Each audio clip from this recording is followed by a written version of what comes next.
ازيكم يا حبايب قلبي، عاملين ايه؟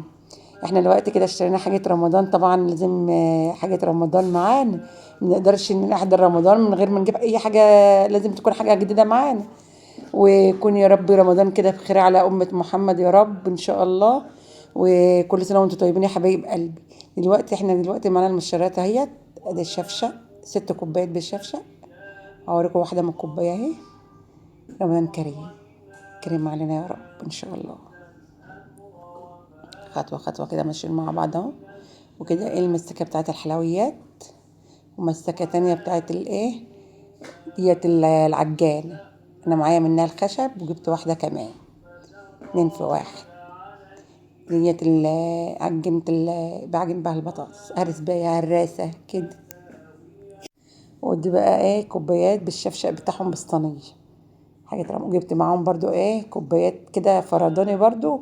وصينيتين اهم رمضان برضو. جمال جدا يا حبيب قلبي، والله شكلهم حلو قوي. بس طبيهم شكلهم جمال. وجبت دول للشاي والسكر، نغير كده في رمضان. وده مناديل المطبخ، خدت منهم 2. ودي هنعلقهم كده فين؟ بره في التلاجة. هي مش نافعة في المطبخ، هنعلقها فين؟ ما بتلزقش في المطبخ، هنلزقها بره في ايه؟ في التلاجة.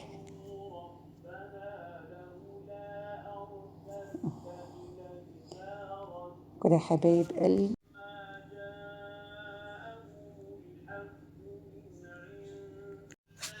يا حبايب قلبي، المجة اللي هنشرب منه بعد الفطر ان شاء الله اذا عشنا اهو.